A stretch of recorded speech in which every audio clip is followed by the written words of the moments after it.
बाबरी मस्जिद टूट गई, सवाल हुआ अदालत में कि यहाँ पर मंदिर था, साबित हुआ मंदिर नहीं था।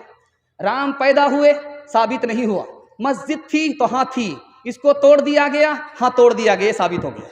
अक्षय ब्रह्मचारी कहते हैं हिंदुओं से, हिंदू भाई मुझे ये बताओ इंसाफ से, तुमने कहा कि वो राम मंदिर है, राम किस हस्ती का नाम है? उस हस्ती का नाम है जिन्होंने अपने भाई के लिए राट पाट छोड़ दिया। अगर तुम राम मंदिर का ऐलान करते हो तो क्या अपने छोटे भाई मुसलमान के लिए उसकी मस्जिद नहीं छोड़ सकते? राम के नाम पर सियासत करने वाले, राम का मजाक उड़ाने वाले। मोहम्मद बिन कासिम ने हिंदुस्तान को फतह किया, सिंध को फतह किया। सरकारी खजाने में 3% रुपया रखा, मस्जिद के लिए नहीं, मंदिर के लिए।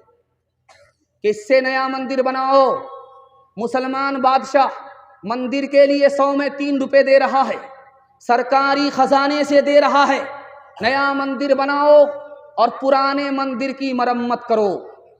इसी हिंदुस्तान का बादशाह गुजरा, बाबर, अपने बेटे को बुला करके नसीहत किया, अगर हिंदुओं से दोस्ती चाहते हो तो मंदिर की तरफ आंख उठा करके मत देखना, तोड़ने की बात तो दूर की है, आंख उठा करके भी मत देखना। अगर तुम मंदिर की तरफ गलत नजर उठाओगे तो तुम्हारी दोस्ती खत्म हो जाएगी। तीसरी मिसाल आपके सामने रखने के लिए जा रहा हूं।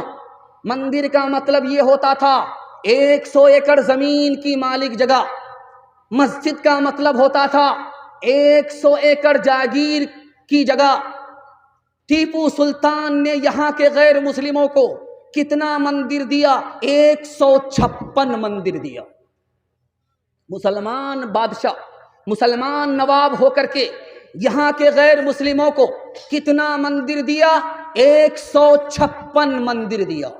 औरंगजेब बादशाह के बारे में इलाहाबाद कोर्ट ने लिखा कि 1659 से लेकर के 1685 ईस्वी तक के बीच में औरंगजेब बादशाह ने जो गैर मुस्लिमों को मंदिर दिया है, उसमें एक मंदिर का नाम है महाकाली मंदिर, दूसरे मंदिर का नाम है बालाजी मंदिर, और तीसरे मंदिर का नाम है जैन मंदिर, और पांचवें मंदिर का नाम है कामाख्या मंदिर। गुरुद्वारा का नाम है गुरुद्वारा राम राय। औरंगजेब ने मंदिर तोड़ा तो मस्जिद नहीं बनाई, मंदिर तोड़ा तो मंदिर बना करके दिया। ध्यान से सुनिएगा, आपका आखिरी मुताला आपकी खिदमत में लेकर के आ रहा। मुसलमानों में मंदिर को भी मोहब्बत से की निगाह से देखा जाता था। इस हिंदुस्तान में मस्जिद को भी मोहब्बत की निगाह से देखा जाता था। उसकी जिंदा मिसाल आपके सामने रखने के लिए जा रहा हूं। अजमेर आप गए होंगे, अजमेर की जामे मस्जिद को देखिए, उसमें जैन मंदिर का नक्शा है। और आप जाइए हरिद्वार, देहरादून जाइए, देहरादून में एक मंदिर है, वो मंदिर कब का बना हुआ अभी भी मौजूद है, 1439 ईस्वी का बना हुआ मंदिर है। उसमें अजमेर की जामे मस्जिद का नक्शा है। मुसलमान बनाता था मस्जिद मंदिर के नक्शे से, और गैर मुस्लिम बनाते थे मंदिर मुसलमान की मस्जिद के नक्शे से। इससे भी बड़े हैरत की बात आपको दिखाने के लिए जा रहा हूं। हिंदुस्तान में भाईचारे की मिसाल दिखाने के लिए जा रहा हूं। आप जो कब्र बनाते हैं तो मुर्दे का सर किधर होता है? उत्तर की तरफ होता है, और पैर उसका किधर होता है? दक्षिण की तरफ होता है। जब आप कप्तान पुल में जाएंगे देखने के लिए मरघट्टी में, तो लाश को जो रखा जाता है, गैर मुस्लिमों की लाश को जलाने के लिए जो रखा जाता है, उसका सर भी उत्तर की तरफ होता है, पैर दक्षिण की तरफ होता है। दूसरी मिसाल आपके सामने रखने के लिए जा रहा हूं, बहुत ध्यान से इसको सुनिएगा। आप देखेंगे 80% हिंदुस्तान के मंदिर को देखिए, 80%, 100% मस्जिद को देखिए, उसका रुख किधर होता है? पश्चिम की तरफ होता है। मंदिर बना है, उसका रुख पश्चिम की तरफ है। मुसलमान की मस्जिद बनती है, क्यों? किबले रुख में बन रही है, इसलिए पश्चिम है। और गैर मुस्लिमों का 80% मंदिर किबले की तरफ है। इससे भी बड़ी हैरत की बात आपके सामने रखने के लिए जा रहा हूं। मुसलमान तवाफ करता है, जब 7 बार तवाफ करता है तब तवाफ मुकम्मल होता है। और गैर मुस्लिम के यहाँ जब निकाह होता है, जब तक 7 मरतबा चक्कर नहीं लगाया जाता, निकाह मुकम्मल नहीं होता। इससे भी बड़ी हैरत की बात दिखाने के लिए जा रहा हूं। मुसलमान के बच्चे का अकीका होता है, नाम रखा जाता है, सर को मूड़ा जाता है, उसको अकीका कहते हैं। गैर मुस्लिमों के यहाँ देखेंगे, उसका नाम रखा जाता है, सर के बाल को मूड़ा जाता है, उसको नामकरण संस्कार कहते हैं। देखिए हिंदू मुसलमान से कितना करीब, मुसलमान हिंदू से कितना करीब कि मस्जिद का नक्शा है मंदिर के नक्शे से, और मंदिर बन रहा है मस्जिद के नक्शे से। मस्जिद को भी मोहब्बत की निगाह से देखा जाता था गैर मुस्लिमों की नज़रों से, और मंदिर को भी मोहब्बत की निगाह से देखा जाता था मुसलमान की नज़रों से। 2-3 मिसाल दे रहा हूँ, सुनने के लिए मुकम्मल तैयार हैं? दोनों हाथ उठा दीजिए इंशाल्लाह। बिल्कुल जलसा आपका ख़त्म हो रहा, ध्यान से सुनिएगा। मुरारजी भाई देसाई इस हिंदुस्तान के वजीर आजम थे, सोमनाथ का मंदिर चलाते थे। तो देखा कि सोमनाथ यहाँ है, मस्जिद वहाँ, सोमनाथ का मंदिर यहाँ है, मस्जिद वहाँ। मंदिर तो आबाद है, मस्जिद वीरान। मुसलमानों से खिताब किया, ओ मुसलमानों, ये सेकुलर मुल्क है, यहाँ मंदिर होगा तो मस्जिद भी होगी, मुसलमान होगा तो हिंदू भी होगा। मैं हाथ जोड़ करके आप लोगों से कहता हूँ, एक मौज़िन दे दो, एक इमाम दे दो। मैं नहीं चाहता कि मंदिर तो आबाद हो और अल्लाह का घर वीरान हो जाए। आखिरी मिसाल पर ख़त्म कर रहा हूँ। बाबरी मस्जिद टूट गई, सवाल हुआ अदालत में कि यहाँ पर मंदिर था, साबित हुआ मंदिर नहीं था। राम पैदा हुए, साबित नहीं हुआ। मस्जिद थी तो हाँ थी, इसको तोड़ दिया गया, हाँ तोड़ दिया गया, साबित हो गया। अक्षय ब्रह्मचारी कहते हैं हिंदुओं से, हिंदू भाई मुझे ये बताओ इंसाफ से, तुमने कहा कि वो राम मंदिर है, राम किस हस्ती का नाम है? उस हस्ती का नाम है जिन्होंने अपने भाई के लिए राट पाट छोड़ दिया। अगर तुम राम मंदिर का ऐलान करते हो तो क्या अपने छोटे भाई मुसलमान के लिए उसकी मस्जिद नहीं छोड़ सकते? राम के नाम पर सियासत करने वाले, राम का मजाक उड़ाने वाले। काम क्रोध और लोभ का मारा जगत न आया रास, जब जब राम ने सितम लिया तब तब पाया बनवास। काम क्रोध और लोभ का मारा जगत न आया रास, जब जब राम ने सितम लिया तब तब पाया बनवास। छोड़ के अपने महल तो महले, जंगल जंगल फिरना, औरों के सुख चैन के खातिर हर संकट में घिरना। है यही राम के लेख की रेखा, आ गया अब विश्वास, जब जब राम ने सितम लिया तब तब पाया बनवास। 2-3 मिसाल आपके सामने आएगी, जलसा आपका ख़त्म हो जाएगा। सुनने के लिए तैयार है? दोनों हाथ जोश के साथ उठाइए। आप देखेंगे मुसलमान के घर में जब कौवा बोलता है पूरब की तरफ, बिल्कुल 5 मिनट में ख़त्म हो रहा है, पूरब की तरफ अगर पूरब की छत में बोलता है तो हमारी माँ बहन मुसलमान होकर के क्या कहती हैं कि इधर से दामाद आ रहा। अगर पश्चिम से बोले तो क्या कहते हैं? सनबाप आ रहे। इंसाफ से बताइए कि बाजार में 100 कौवे बोलते हैं, ये कहाँ तक सनबाप आते हैं? कितने दामाद आते हैं?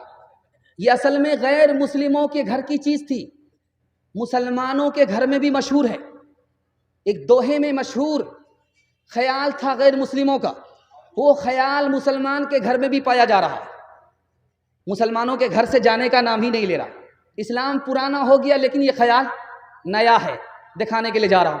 कागा आए मुंडेर पर भेजे कौन संदेश, कागा आए मुंडेर पर भेजे कौन संदेश, भैया के संग इस बरस, भैया के संग इस बरस, भाभी गई विदेश, भाभी गई विदेश। दूसरी बात, हमारा मोटरसाइकिल जवान बहुत रफ्तार के साथ चला रहा था, कुत्ता ने रास्ता पास किया, कोई मसला नहीं, जैसे ही बिल्ली ने रास्ता काटा पेशाब रुक जाता है, डिस्क ब्रेक मारता है, 20 बार इधर थूक रहा, 20 बार उधर थूक रहा, जाने का नाम नहीं ले रहा। क्या मसला हुआ भाई? मसला ये है कि बिल्ली ने रास्ता काटा है, आगे खतरा होगा। गलत है, खतरा होगा अपने गुनाह की वजह से, खतरा कटेगा सदका की वजह से। कसूर अपना है, इल्ज़ाम किस पर डाल रहा है? बिल्ली पर डाल रहा है। यही ख्याल गैर मुस्लिमों का भी है। घर की जली बन में गई, बन में लागी आग, घर की जली बन में गई, बन में लागी आग, बन बेचारा क्या करे, बन बेचारा क्या करे, जो है हमारे भाग, जो है हमारे भाग। एक बात देखिएगा, बहुत मशहूर है, रात में अगर कुत्ता बोले और रोए तो लोग कहते हैं कि किसी चौधरी का विकेट गिरेगा। अल्लाह करे कि ये बला टल जाए, ऐसा चौधरी जो फूटी कौड़ी गरीबों को नहीं देता, अल्लाह करे ये मुसीबत टल जाए। देखिए ये मशहूर कहाँ से हुआ, कैसे हुआ, ये आपको नमूना आपकी खिदमत में लेकर के आ रहा हूँ। ये जो मशहूर है कि कुत्ता रोता है किसी का विकेट गिरता है, गलत है। कुत्ता बला को देख लेता है अपनी आंख से, रो करके इंसान को खबरदार करता है, वो बला उतरेगी तो घुन के साथ, गेहूं के साथ घुन मैं भी पीसा जाऊंगा, इसलिए खबरदार करता है। बाकी ये बात गलत है। बादशाह कुर्सी पर बैठ करके बयान कर रहा था और एक सवाल पूछा कि मेरे सवाल का जवाब दो, मेरी हथेली में बाल क्यों नहीं है? तो वजीर खड़ा हुआ, कहा हुजूर 1 मिनट में जवाब देता हूँ। आपकी हथेली में इसलिए बाल नहीं कि आपका देते देते घिस गया है। कहा बेवकूफ़ मत बनाओ, मैं उल्लू का पट्टा नहीं हूँ। तुम्हारी हथेली में बाल क्यों नहीं? कहा हुजूर आपका देते देते घिस गया, मेरा लेते लेते घिस गया है। कहा मैं इतना भी उल्लू नहीं हूँ, इतना सारा जलसा सुनने वाला मजमा, इनकी हथेली में भी बाल नहीं। कहा हुजूर आप हमको ही देते हैं और लेता मैं ही हूँ, आपका देते देते घिस गया, मेरा लेते लेते घिस गया, इन लोगों का मारे अफसोस के हाथ मलते मलते घिस गया है। दूसरी मिसाल, मैके आई है ससुराल से बेटी, मोहल्ले की सारी औरत घेर करके उसको बैठ गई। पूछा बेटी ससुराल कैसी थी? कहा बहुत अच्छी अल्हम्दुलिल्लाह। कहा कि शौहर कैसा था? कहा माशाअल्लाह। कहा कि ससुर कैसे थे? कहा अल्हम्दुलिल्लाह। कहा सास कैसी थी? कहा इन्ना लिल्लाह, जल्ले तू जलाल तू, इस बला को टाल तू। अल्हम्दुलिल्लाह माशाअल्लाह। हो रहा है ससुराल की उसने तारीफ की, ससुर की तारीफ की, शौहर की तारीफ की, लेकिन मुसीबत किसको कहा? सास को कहा। अब पकड़ने वाले ने पकड़ लिया। कहा बेटी एक बात बताओ, तुम जो उस घर में गई हो कौन लेकर के गई तुमको? कहा मेरी सास आई थी, मुझको पसंद किया था, अपने लड़के से निकाह करा करके ले गई थी। कहा कि सास ने अगर ये एहसान तुम्हारे ऊपर नहीं किया होता तो तुमको इतना अच्छा घर मिलता? नहीं मिलता। अब लड़की हाथ जोड़ करके खड़ी हो गई, मसला हल हो गया। रुखसती का वक्त था, सारे लोग रो रहे थे, एक आदमी हंस रहा था। आप देखेंगे जब रुखसती होती है तो पूरे घर से कयामत बर्पा हो जाती है।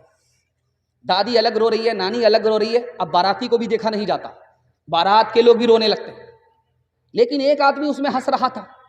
तो छोटा बच्चा बाप से पूछता अब्बा हुजूर सारे लोग रो रहे हैं, रुखसती का मौका है। एक आदमी हंस रहा। कहा कौन हंस रहा? कहा ये दूल्हा बाबू हंस रहे। कहा कि अच्छा ये दूल्हा बाबू हंस रहे। कहा बेटा घबराओ नहीं, अभी रुखसती का टाइम है, सारे लोग रो रहे हैं, जिंदगी भर इसी बदनसीब को रोना है, इसलिए ये हंस रहा। ध्यान से सुनिएगा, बस में हादसा हुआ, किसी का पैर टूट गया, किसी का सर टूट गया, कुछ लोग मर गए, कुछ लोग जिंदा जख्मी रहे। एक औरत चिल्ला रही है, तूफान आसमान और जमीन को एक कर रही, आसमान और जमीन को सर पर उठा रही।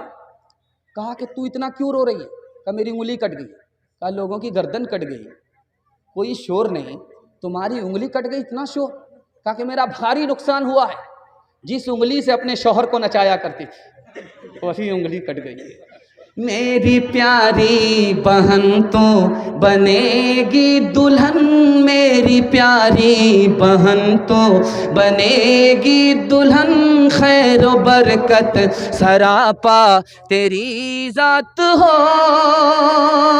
घर का हर फर्द ये दे रहा है दुआ, तेरे आंगन में खुशियों की बारात हो, हसरत फातिमा की तरह उम्र भर ऐसा किरदार हो, तेरा ससुराल में सास तेरी जमाने से कहती फिरे, सास तेरी जमाने से कहती फिरे, कुछ नहीं चाहिए बस बहू सास हो, ऐ बहन जिंदगी में तू रहना जहाँ, घर के रखना बना कर के जन्नत नुमा, ऐ बहन जिंदगी में तू रहना जहाँ, घर को रखना बना करके जन्नत नुमा,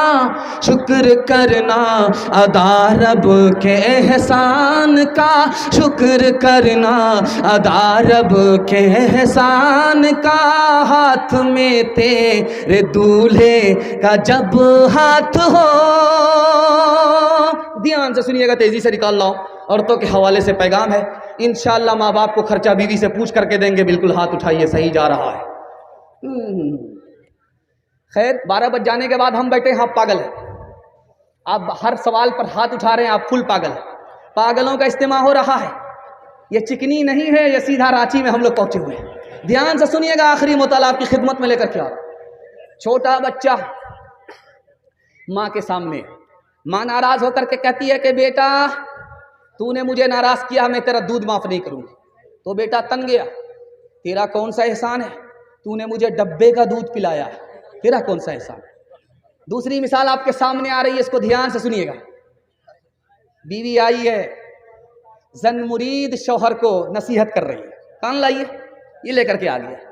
कहा कहो क्या कहना। कहा देखिए मैं आपकी खातिर अपने घर को छोड़ करके आई हूँ, माँ बाप को छोड़ करके आई हूँ, आप मेरी खातिर अपने माँ बाप को नहीं छोड़ सकते। कहा क्यों नहीं छोड़ सकते।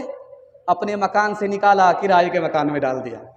तीसरी मिसाल आपके सामने आ रही है, बीवी गाली पर गाली बोल रही है, गोला पर गोला छोड़ रही है, चुपचाप बैठा हुआ है जोरू का गुलाम, कुछ नहीं बोल रहा।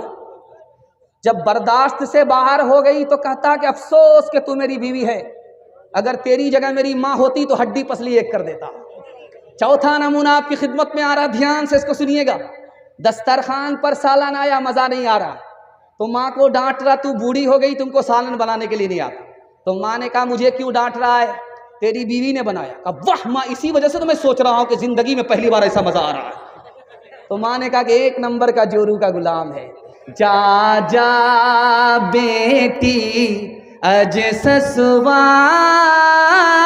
उजिया कर रही हो बटी हो प्यार, मत रखी हो सासू से बैर, फूकी फूकी के रखी हो पैर, रोज पढ़ी हो बेटी कुरान, रोज करी हो ताज़ा ईमान, पैदा दुनिया माहौल बेकार बेटा रहले, बचपन से अब तक गवार बेटा, माए बाप रकुरता छो फटा मगर, माए बाप रकुरता छो फटा मगर, माए बाप रकुरता छो फटा मगर, मियाँ बीवी करे छे सिंगार बेटा, पैदा दुनिया माहौले बेकार बेटा, मियाँ बीवी तोड़े छे मुर्गा रोटांग, मियाँ बीवी तोड़े छे मुर्गा रोटांग, मियाँ बीवी तोड़े छे मुर्गा रोटांग, बाएं बाप खाए छो छुच्छे अचार बेटा, पैदा दुनिया माहौले बेकार बेटा। आखिरी पैगाम औरतों के हवाले से है, आप लोग मुकम्मल सुनने के लिए तैयार हैं? दोनों हाथ उठा दीजिए, इंशाअल्लाह बिल्कुल सही जा रहा है। हमारे सुनाने को, आपके सुनने को अल्लाह बेहद कबूल फरमाए। जलसा बिल्कुल निकल चुका, 5 से 7 मिनट का जलसा रुका हुआ है। हिंदू मुसलमान के हवाले से आपको सुनना है, भाईचारा के हवाले से सुनने के लिए मुकम्मल तैयार हैं? दोनों हाथ उठाइए इंशाअल्लाह। दिल मिले या ना मिले हाथ मिलाएंगे, हाथ उठाइए इंशाअल्लाह। यहाँ आकर के फंस गए, मैं आपको फंसाता रहूँगा, देखें कि आप लोग कहाँ कहाँ निकलते हैं। ध्यान से सुनिएगा, बहुत प्यारा मुताला आपकी खिदमत में लेकर के आ रहा हूँ। आप देखेंगे कि मोबाइल का ज़माना चल रहा है। लड़का माँ बाप की पसंद से शादी नहीं कर रहा, फेसबुक की लड़की को देख करके शादी कर रहा है, व्हाट्सअप की लड़की को देख करके शादी कर रहा है। वो लड़की नहीं होती, वो एक नंबर की पाकिट मार होती, वो उसी लड़के को फंसाती है जो मालदार होता है। शादी के बहाने से उसको फंसा लेती है, ज़मीन की मालिक हो जाती, मकान की मालिक हो जाती, बच्चे पर कब्जा कर लेती है, उसके बाद जोर से लात मारती है, ये धोबी का गधा न घर का रहता है न घाट कर। अब व्हाट्सएप की लड़की से मोहब्बत करके शादी किया, फेसबुक की लड़की से मोहब्बत करके शादी किया, मोहब्बत की शादी महीना 2 महीना में ख़त्म हो गई। ये राज आपको बता रहा हूँ क्यों ख़त्म हुई, ये राज आपको बता रहा हूँ। आबे हयात नाम का रिसाला है, उस रिसाले में मौलाना गजनवी साहब रहमतुल्लाह अलैह ने लिखा ये शादी मोहब्बत की शादी ख़त्म क्यों होती है जबकि लड़का ने भी अपनी पसंद से शादी किया, लड़की ने भी अपनी पसंद से शादी किया है, फिर ये शादी बाकी क्यों नहीं रही, ख़त्म क्यों हो गई। ये राज बताया। लड़का फिल्मबाज था, लड़की 1 नंबर की फिल्मबाज थी। दोनों ने इस ख्याल से शादी किया था कि लड़का फिल्मी हीरो होगा, लड़की फिल्मी हीरोइन आई होगी। दोनों जोश में थे, होश में नहीं थे। जब शादी के बाद होश आया तब लड़की को समझ में आया कितना नंबर का 1 नंबर का उल्लू का पट्टा है। अब लड़का को समझ में आया ये तो 1 नंबर की उल्लू की पट्टी है। झगड़ा हुआ, रगड़ा हुआ, रिश्ता ही खत्म हो गया। दूसरी बात को याद रखिए, प्राइमरी स्कूल में, मिडिल स्कूल में 10 मुसलमान लड़की इंटरव्यू देने के लिए आ रही है।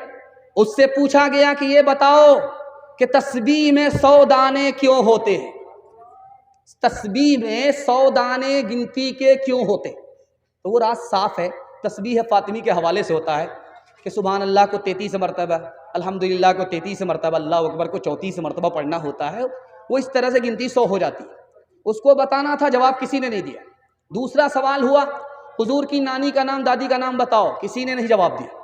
तीसरा सवाल हुआ मुसलमानों के 5 मुल्क बताओ, किसी ने नहीं बताया। चौथा सवाल हुआ ये बताओ कि इस्लाम के 5 रुकन क्या हैं, इसका भी जवाब किसी ने नहीं दिया। एक जवाब सब लड़की ने लिखा कि फिल्मी हीरो का नाम लिखो, 3 फिल्मी हीरोइन का नाम, 3 फिल्मी हीरो का नाम, सबने तसल्ली बख्श जवाब दिया। दूसरी मिसाल आ रही है, ध्यान से इसको सुनिएगा, ध्यान से इसको सुनना। डांस चल रहा था डीजे का, एक आदमी बोलता वाह रे लड़की क्या डांस किया।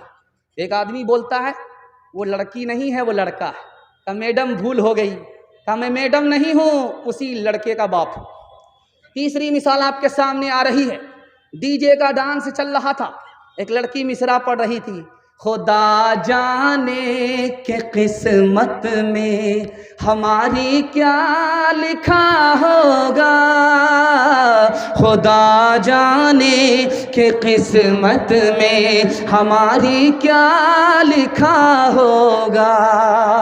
एक जवान खड़ा हुआ, ओ लड़की तू फातिमा होकर के डांस करती है और ये मालूम करना चाहती है किस्मत में क्या है। खुदा तो तुम्हें बाद में बताएगा, मैं तुम्हें पहले बता देता हूँ। तुम पहले मिसरा पढ़ो, मैं तुम्हारे मिसरे का जोड़ा लगाता हूँ।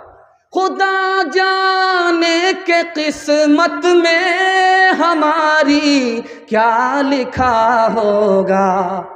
उसने आकर के जोड़ा लगाया, गले में तोक लानत का, गले में तोक लानत का, सवारी को गधा होगा, गले में तोक लानत का, सवारी को गधा होगा।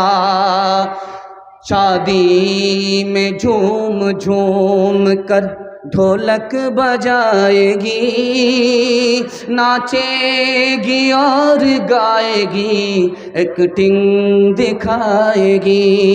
शादी में झूम झूम कर ढोलक बजाएगी, नाचेगी और गाएगी, एक्टिंग दिखाएगी। ज़िक्रे खुदा रसूल से कोई फुर्सत नहीं रही, भी फातिमा सी अब कोई औरत नहीं रही। किरदार बद पे खुद ही ये गुस्से में आएगी, शौहर दिखाए डंडा तो ये झाड़ू दिखाएगी। किरदार बद पे खुद ही ये गुस्से में आएगी, शौहर दिखाए डंडा तो ये झाड़ू दिखाएगी। कासिर इसीलिए तो कोई बरकत नहीं रही, भी फातिमा सी अब कोई औरत नहीं रही।